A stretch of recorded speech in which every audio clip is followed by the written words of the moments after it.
مزید ویڈیوز دیکھنے کے لیے محمدی رونی قافلہ کے آفیشیل چینل کو سبسکرائب کریں اور بیل آئیکن کو پریس کریں۔ سبحان اللہ و بحمدہ سبحان اللہ العظیم۔ آج آپ کے سامنے خوف و تقوی کے متعلق بیان کرنا چاہتا ہوں کہ خوف و تقوی کیا چیز ہے۔ غفلتوں سے دل کو، خواہشات سے نفس کو، لذتوں سے حلق کو، اور گناہوں اور برائیوں سے اعضاء کو بچانا اور محفوظ رکھنا تقوی کہلاتا ہے۔ جس طرح تم اپنے ظاہر مخلوق کے لیے آراستہ کرتے ہو، اسی طرح اپنے باطن کو اللہ تعالی جل شانہ کے لیے آراستہ کرو، یہی تقوی ہے۔ جس طرح جب ہم لباس بدلتے ہیں، خوشبو لگاتے ہیں، تیار ہوتے ہیں کہ یہ شادی بیاہ میں جانا ہے، کپڑے اچھے پہن کے جانا ہے اور لوگوں کو دکھانے کے لیے، اگر جب بھی ہم کپڑے بھی چینج کریں، لباس بھی چینج کریں، اس میں یہ ہو کہ یہ لباس میں اللہ کی رضا کے لیے بدل رہا ہوں اور اس سے میں سب سے پہلے اس طہارت سے، اس وضو سے، اس اچھے کپڑوں کے ساتھ میں اللہ کی بارگاہ میں کھڑا ہو جاؤں گا اور میں اللہ کے لیے، اللہ کی عبادت میں اپنے آپ کو مشغول کروں گا۔ یعنی تمہارا دنیا میں سنورنا بننا بھی جو ہے وہ اللہ تعالیٰ کی رضا کے لیے بن جائے۔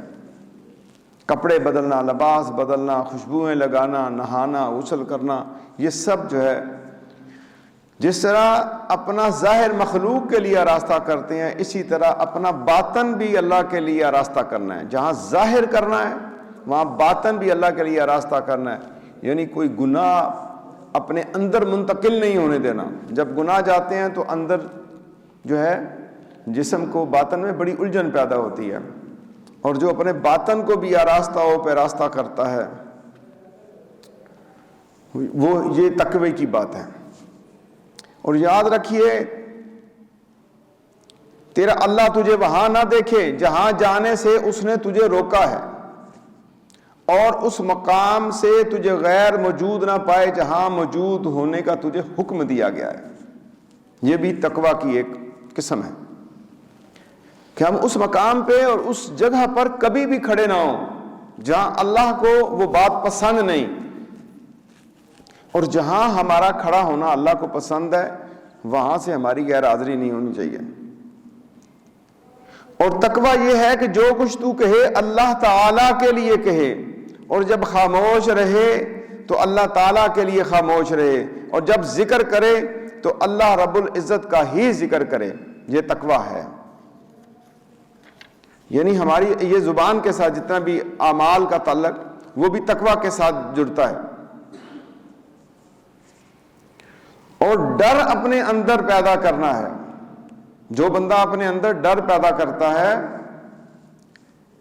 اور وہی اللہ تعالی کا تقوی اختیار کرتا ہے، اور اللہ بھی ڈرنے کا حکم دے رہا ہے۔ یا ایھا الذین آمنوا اتقوا اللہ حق تقاتہ ولا تموتن الا وانتم مسلمون،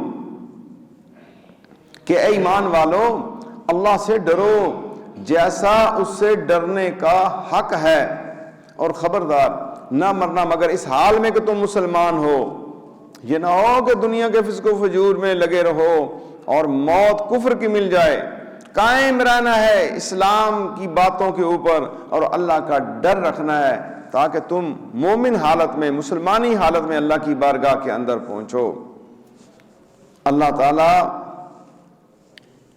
نہ ہمارا مال دیکھتا ہے، نہ ہمارا حسن و جمال دیکھتا ہے، نہ ہمارا خاندان دیکھتا ہے، نہ ہمارے پارچات دیکھتا ہے۔ اللہ دیکھتا ہے تو مومن کا اندر کا باطن دیکھتا ہے۔ اللہ خود قرآن میں فرما رہا ہے ان اکرمکم عند اللہ اتقاکم، اللہ تعالیٰ کے نزدیک تم میں زیادہ عزت والا وہ ہے جو تم میں سب سے زیادہ متقی ہے، پرہیزگار ہے۔ پرہیزگاری کو اختیار کرنا ہے، تقوی کو اختیار کرنا ہے۔ اور اللہ کے خوف کو ہر وقت اپنے جسم پہ جو ہے وہ طاری رکھنا ہے کہ کسی صورت کے اندر بھی آپ ایسے حال میں نہ رہیں کہ آپ کا ڈر ختم ہو جائے. اور یاد رکھیے گا جو اللہ سے ڈرتا ہے اور جو اللہ کا خوف رکھتا ہے اور اس کے لیے اللہ نے کیا مقام تیار کیا ہے, اللہ کا ڈر اور خوف جو ہے اس کے متعلق قرآن ہمیں کیا سبق دیتا ہے. وَأَمَّا مَنْ خَافَ مَقَامَ رَبِّهِ وَنَهَى النَّفْسَ عَنِ الْهَوَىٰ فَإِنَّ الْجَنَّةَ هِيَ الْمَأْوَىٰ. رب کائنات فرماتا ہے جو ڈرتا رہا ہوگا اپنے رب کے حضور کھڑے ہونے سے, دنیا میں کوئی ایسا کام نہیں کرتا, جب بھی گناہ آتا ہے تو اس کا جسم کانپ جاتا ہے, ڈرتا ہے, اور اللہ کے حضور کھڑے ہونے سے ڈرتا ہے کہ جب میں نے اللہ کے پاس پیش ہونا ہے, اور اپنے نفس کو روکتا ہے, اپنے نفس کو روکتا ہے, اپنی بری خواہشات کو دباتا ہے اور ان خواہشوں کے پیچھے نہیں بھاگتا, تو پھر کیا ہے فَإِنَّ الْجَنَّةَ هِيَ الْمَأْوَىٰ. جو بندہ اللہ کے حضور کھڑے ہونے سے ڈر گیا, جس نے نفس کی بات نہیں مانی اور ہر بری خواہش سے اس نے روک لیا, پھر رب نے اس کا ٹھکانہ جنت میں بنایا ہے, پھر وہ جنت میں جائے گا. اور جو اللہ کے حضور کھڑے ہونے سے ڈر گیا اس کے لیے ایک جنت کا نہیں, میرے رب نے 2 جنتوں کا وعدہ کیا ہے. وَلِمَنْ خَافَ مَقَامَ رَبِّهِ جَنَّتَانِ. جو اللہ تعالی عز و جل کہ حضور کھڑے ہونے سے ڈر گیا, اللہ نے اس کے لیے 2 جنتوں کا, جنت عدن اور جنت ماوا, اتنی 2 بڑی جنتوں کا اللہ نے اس کے ساتھ وعدہ کیا ہے. تو اس ڈر کی جگہ یہ دنیا ہے. ابھی سے ہم اپنے اندر ڈر پیدا کریں. اگر ہم اللہ سے ابھی نہیں ڈرتے تو پھر قیامت والے دن کا ڈر تو ختم, اس دن وہ ڈر ہمیں فائدہ نہیں دے گا, وہ تو آگے آگ نظر آ رہی ہوگی. ام المومنین حضرت عائشہ صدیقہ رضی اللہ تعالی عنہ نے حضور نبی کریم صلی اللہ علیہ وسلم کی خدمت میں اس آیت مبارکہ کے بارے میں عرض کیا, اہم الذین یشربون الخمر ویسرقون. کیا وہ لوگ جو شراب پیتے ہیں اور چوری کرتے ہیں اس وجہ سے ان کے دل خوف سے کانپتے ہیں؟ تو حضور اقدس صلی اللہ تعالی وسلم نے ارشاد فرمایا, اے صدیق کی لخت جگر ایسا نہیں, بلکہ یہ وہ لوگ ہیں جو روزے رکھتے ہیں, نماز پڑھتے ہیں, صدقہ دیتے ہیں اور اس کے باوجود ڈرتے ہیں اللہ سے, عبادت کر کے نیکی کر کے بھی اللہ کے حضور یہ ڈرتے ہیں, شاید ان کے یہ اعمال بارگاہ الہی میں منظور نہ ہو. ان کا اندر خوف آتا ہے. گناہ کرنے والوں کی بات الگ ہے کہ وہ ڈریں اللہ سے, لیکن اس جگہ پر اللہ کے حبیب فرما رہے ہیں کہ نماز روزہ ذکر فکر کرنے کے باوجود بھی وہ اللہ تعالیٰ سے ڈرتے ہیں. اور جو اللہ سے ڈرے اتنی عبادت کے باوجود بھی, تو پھر اللہ کے ہاں تو وہ تقوی والا قرار پائے گا. اور جو اللہ کے بارگاہ کے اندر ڈر رکھتا ہے تو اس کے متعلق میرے آقا نبی کریم صلی اللہ علیہ وسلم فرماتے ہیں کہ جو شخص اللہ کے ڈر سے رو پڑا, اللہ کے خوف سے رو پڑا, جسے اپنے گناہ نظر آ گئے, جسے اپنے کالے کرتوت نظر آ گئے, جو اپنی سیاکاریوں کو دیکھ کے رو پڑتا ہے, من بقا من خشیت اللہ, جو شخص اللہ کے ڈر سے رو پڑتا ہے, حرم اللہ تلک العین علی النار. میرے آقا فرماتے ہیں جو اللہ کے ڈر اور خوف سے روتا ہے, گڑ گڑاتا ہے, اس کی آنکھ پر دوزخ حرام کر دی جائے گی. یعنی وہ اس کی آنکھ دوزخ میں نہیں جا سکتی, بلکہ دوزخ کو دیکھے گی بھی نہیں, وہ جنت کے ہی نظارے کرے گی. حضور سید عالم صلی اللہ تعالی علیہ وآلہ وسلم ایک دعا فرمایا کرتے تھے کہ اے اللہ مجھے ایسی 2 آنکھیں عطا فرما جو تیرے ڈر سے رویا کریں, کیول اس کے کہ آنسو نہ رہیں. قیامت والے دن انسان روئے گا, اس کے آنسو ختم ہو جائیں گے, پھر خون شروع ہو جائے گا. لیکن اس رونے کا کوئی فائدہ نہیں. حضور صلی اللہ علیہ وسلم عطا ان آنکھوں کی دعا مانگ رہے ہیں، رونے والی آنکھوں کی. تو رونا ابھی سے اپنا لیں. اللہ کا ڈر اور اللہ کے خوف سے ہم دنیا کے لیے روتے ہیں. اور حکمت کی اصل کیا ہے؟ میرے آقا نبی کریم صلی اللہ تعالی وسلم فرماتے ہیں راس الحکمت مخافت اللہ. حکمت کی اصل اللہ کا خوف ہے، اللہ کا ڈر ہے. اس آنکھ کو آگ نہیں چھوئے گی جو رات کے حصہ میں اللہ تعالی کے ڈر سے روئی، اور نہ اس آنکھ کو آگ چھوئے گی جس نے اللہ تعالی کی راہ میں پہرا دیا ہے. اللہ کی راہ میں پہرا دیا. پہرا کئی قسم کا ہے. ایک آنکھ کی حفاظت کا پہرا کہ اس کی آنکھ غیر محرم عورت پہ نہ پڑے، غیر چیزوں پہ نہ پڑے. ایک پہرا سرحد کے اوپر مجاہد کرتا ہے. ایک پہرا رات کو جو ڈیوٹی کرتا ہے، حلال پیسہ کماتا ہے، رات کو چوکیداری کرتا ہے، سیکیورٹی گارڈ کی ڈیوٹی کرتا ہے یا کوئی اور چیز کی ڈیوٹی کرتا ہے، وہ لوگوں کی جان اور مال کی حفاظت کے لیے پہرا دیتا ہے. اس کی آنکھ اس میں بھی جاگتی ہے کہ میں ایک جاگ رہا ہوں، باقی لوگ سو رہے ہیں. تو جو اللہ کی راہ میں پہرا دیتا ہے، جو اللہ اس کی آنکھ کو آگ نہیں چھوئے گی، جو اللہ تعالیٰ کے ڈر سے روتی ہے، اور وہ آنکھ جو اللہ کی حرام کردہ چیزوں کی طرف نہیں اٹھتی، اور وہ آنکھ جو اللہ تعالیٰ کی راہ میں پہرا دیتی ہے. میرے آقا نبی کریم صلی اللہ تعالی وسلم ارشاد فرماتے ہیں بے شک مومن اپنے گناہ اس طرح دیکھتا ہے جیسے وہ پہاڑ کے نیچے بیٹھا ہو اور اس کے اس پر گرنے کا ڈر ہو، اور فاسق و فاجر اپنے گناہوں کو مکھی کی طرح دیکھتا ہے، جو اس کی ناک سے گزرتی ہے تو وہ اسے اڑا دیتا ہے. یاد رکھیے اس حدیث مبارک سے کیا نتیجہ نکلتا ہے کہ انسان گناہ کرے تو اس کو اپنا گناہ نظر آئے اور وہ اندر اندر روئے، اپنے دل کے اندر روتا ہو اپنے گناہوں کو دیکھ کر، اور اسے احساس ہو کہ میں گناہ گار ہوں اور میں گناہ کرتا ہوں. ایسا شخص بھی بچ جائے گا. ایک وہ بندہ ہے جو گناہ کرتا ہے لیکن گناہ کو سمجھتا ہی نہیں، لوگوں کے مال لوٹتا ہے، لوگوں کی عزت لوٹتا ہے، ڈاکہ زنی کرتا ہے، رہزنیاں کرتا ہے، چوریاں کرتا ہے، شراب پیتا ہے، زنا و بدکاری کرتا ہے، لیکن اس کو پتہ ہی نہیں ہے کہ وہ گناہ کر رہا ہے، گناہ کو گناہ ہی نہیں سمجھتا.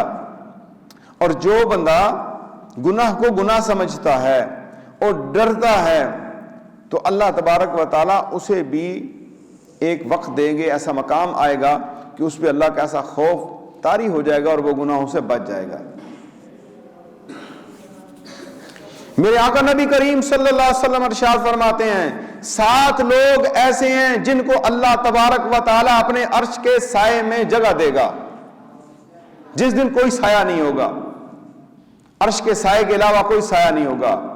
ان میں سے ایک وہ ہے جو تنہائی میں اللہ تعالیٰ کا ذکر کرے، اللہ کو یاد کرے، یعنی اس کی نافرمانی اور گناہ کے باعث ڈرتے ہوئے تنہائی میں اللہ کا ذکر کرتے ہوئے اور ڈرتے ہوئے اس کے آنسو اس کی رخساروں پر بہہ جائیں. ایسے شخص کو قیامت والے دن عرش کے سائے کے نیچے اللہ تعالیٰ جگہ عطا فرمائے گا. اللہ کے ڈر سے رونا شروع کریں، اللہ کا ڈر اور خوف،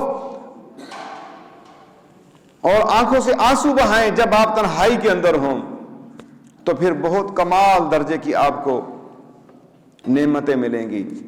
حضرت ابو موسیٰ اشعری رضی اللہ تعالیٰ عنہ فرماتے ہیں ہر چیز کی ایک خاص حد معین ہے، اور اسلام کی حدود تقوی و پرہیزگاری، تواضع، صبر اور شکر ہیں. تقوی و پرہیزگاری ان سب کی اصل جڑ ہے، صبر دوزخ سے نجات کا باعث ہے، اور شکر جنت کے حصول کا ذریعہ ہے. تو یہ کتنی خاص چیزوں کا ذکر اس حدیث مبارک میں ہوا ہے. اسلام کی حدود کے اندر کی تقوی، پرہیزگاری، تواضع یعنی مہمانوں کی خبرگیری، خیال رکھنا، صبر، شکر اور تقوی اور پرہیزگاری. تقوی اور پرہیزگاری یاد رکھیے ان سب عبادتوں کا، ان نیکیوں کی اصل جڑ ہے۔ صبر دوزخ سے نجات کا باعث ہے۔ مشکل مصیبت تکلیف میں صبر اختیار کرنے والا وہ دوزخ سے نجات پا جائے گا، اور ہر نعمت کے ملنے پر، ہر غم اور دکھ کے باوجود بھی اللہ کا شکر ادا کرنے والا جنت کو پالے گا۔ تو آپ کوشش کیجئے کہ آپ کا پورے کا پورا جو تقوی ہے، خالص باطن جو ہے، وہ اللہ تبارک و تعالی کے لیے ہونا چاہیے، اللہ کی رضا کے لیے ہونا چاہیے۔ اور تقوی کے بغیر انسان کی زندگی جو ہے بالکل فضول ہے۔ تقوی کی منزل سے پہلے 5 گھاٹیاں آتی ہیں، یاد رکھیے۔ جب تک ان کو عبور نہیں کرتے منزل تقوی تک نہیں پہنچ سکتی، جب تک آپ ان گھاٹیوں کو عبور نہیں کرتے۔ 5 گھاٹیاں تقوی کی، اور اس سے پہلے یہ 5 چیزیں ہیں۔ نعمت پر فقر کو ترجیح دینا، نمبر 1، نعمت کو فقر پر ترجیح دینا، بقدر کفایت روزی کو کثیر روزی پر ترجیح دینا، ذلت کو عزت پر ترجیح دینا، رنج کو راحت پر ترجیح دینا، موت کو زندگی پر ترجیح دینا۔ تو اللہ تبارک و تعالی کا ڈر اپنے اندر پیدا کریں۔ اللہ تعالیٰ کے ڈر سے ایک آنسو بہانا، میرے آقا نبی کریم صلی اللہ علیہ وسلم کی حدیث مبارک ہے، اللہ تعالیٰ کے ڈر سے ایک آنسو بہانا 1000 دینار خیرات کرنے سے زیادہ پسندیدہ ہے اللہ کو۔ کہ اللہ کا بندہ جو ہے وہ اللہ کا ڈر اور خوف سے آنسو بہائے۔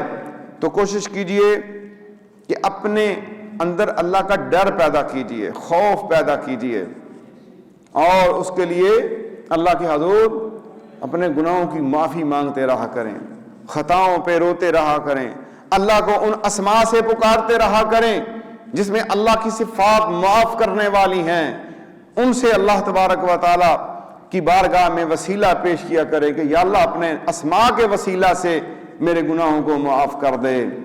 تو ابھی انہی اسماء میں سے ذکر ہوگا، اللہ تبارک و تعالی کے مقدس ناموں کا ذکر ہوگا۔ تو پوری یکسوئی کے ساتھ آنکھیں بند کر کے توجہ دل پر لگا کر میرے ذکر کے میرے ساتھ شامل ہو جائیں۔ یا اللہ یا غفار، یا اللہ یا ستار، یا اللہ یا غفار، یا اللہ یا ستار، یا اللہ یا غفار، یا اللہ یا ستار، یا اللہ یا غفار، یا اللہ یا ستار، یا اللہ یا غفار، یا اللہ یا ستار، یا اللہ یا غفار، یا اللہ یا ستار،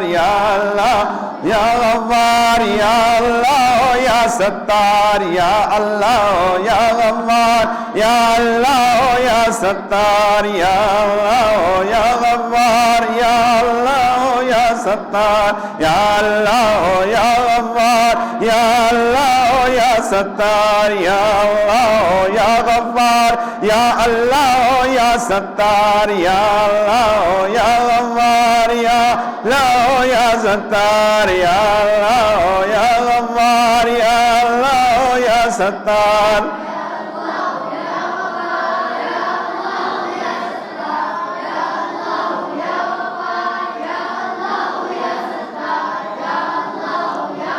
بڑی مقبول گھڑیاں ہیں، کوئی زبان خاموش نہ رہے، اپنے گناہوں کی معافی مانگیں۔ کس سے مانگنی ہے؟ یا اللہ یا غفار، یا اللہ یا ستار، یا اللہ یا غفار، یا اللہ یا ستار،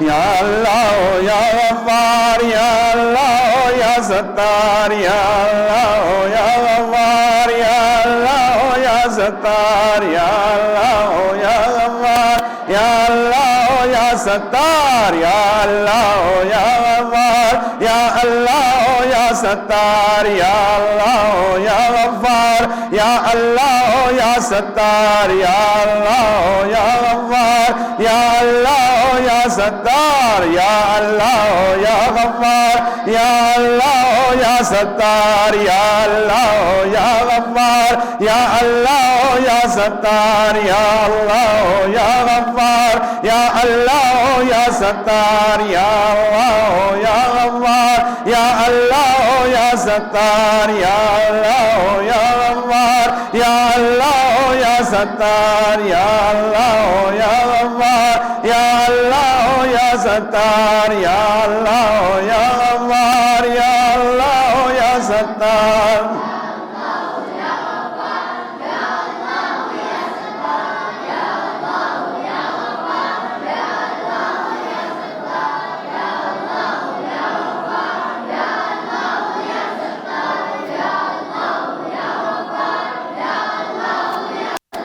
اللہ عز و جل الحمدللہ رب العالمین والصلاة والسلام علی سید الانبیاء والمرسلین اللہم صلی علی محمد وعلی آل محمد وبارک وسلم یا اللہ یا رحمان یا اللہ یا رحیم یا اللہ یا غفار یا اللہ یا ستار یا اللہ یا اول یا اللہ یا آخر یا اللہ یا ذاخر یا اللہ یا باطن یا اللہ یا غفار یا اللہ یا ستار ہم سب کے گناہوں کو معاف فرما اللہم اغفر لی ورحمنی اللہم اغفر لی ورحمنی اللہم اغفر لی ورحمنی وعافنی یا اللہ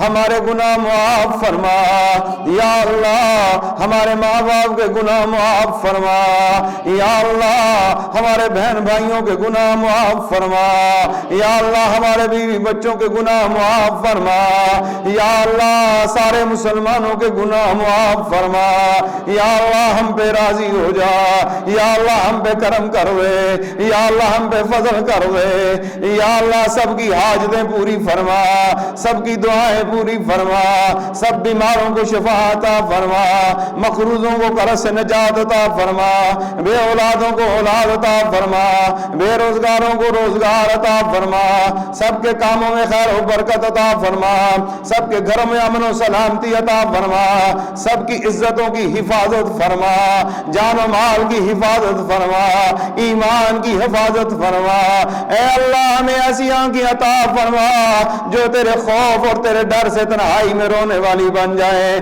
اے اللہ ہمیں ایسی زبان عطا فرما جو تیرا ذکر کرتی رہے مولا ہمیں ایسا دل عطا فرما جو تیرے ذکر میں دھڑکتا رہے مولا ہمیں ایسے پاؤں عطا فرما جو تیری راہ میں چلتے رہے مولا ہمیں ایسے ہاتھ عطا فرما اے اللہ جو نیکی کے کام میں مشغول رہے اے اللہ ہمارے دل اور روح کو منور فرما ہمارے جسموں کو نورانی بنا اے اللہ ہمارے بالوں کو نورانی بنا چہروں کو نورانی بنا مولا موت کے وقت ایمان کی دولت عطا فرمانا کلمہ زبان پہ جاری فرمانا اپنے محبوب کا دیدار عطا فرمانا قبر میں اپنے محبوب کے جلووں سے ہماری قبروں کو منور فرمانا اے اللہ سب مومنین جو قبروں میں پڑے ہیں مولا انہیں ماہ رمضان کے صدقہ میں معاف فرما ان کی قبروں کو باغ جنت میں تبدیل فرما اے اللہ ان سے عذابوں کو ہٹا لے مولا میدان حشر میں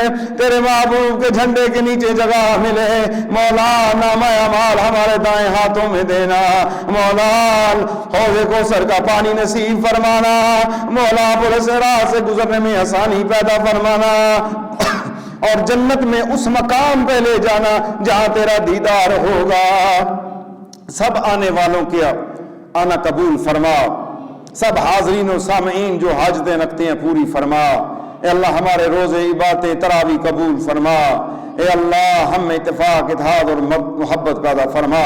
اللہم ربنا آتنا فی الدنیا حسنۃ وفی الآخرۃ حسنۃ وقنا عذاب النار وادخلنا الجنۃ مع الابرار یا عزیز یا غفار یا رب العالمین. وصلی اللہ تعالی علی خیر خلقہ محمد وآلہ وصحابہ واولیاء امتہ اجمعین برحمتک یا ارحم الراحمین.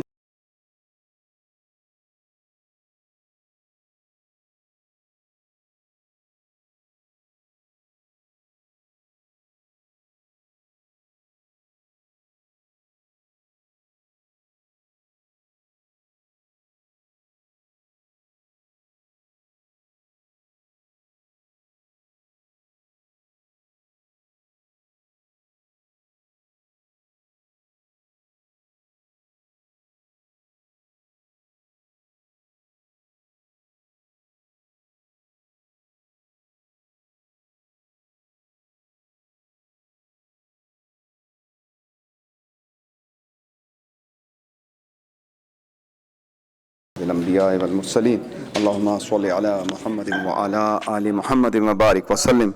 مولا سب کا روزہ قبول فرما. اے اللہ ہم سب کے گناہوں کو معاف فرما. ربنا اغفر لی ولوالدی وللمؤمنین یوم یقوم الحساب. وصلی اللہ تعالی علی خیر خلقہ محمد وآلہ وصحبہ اجمعین برحمتہ.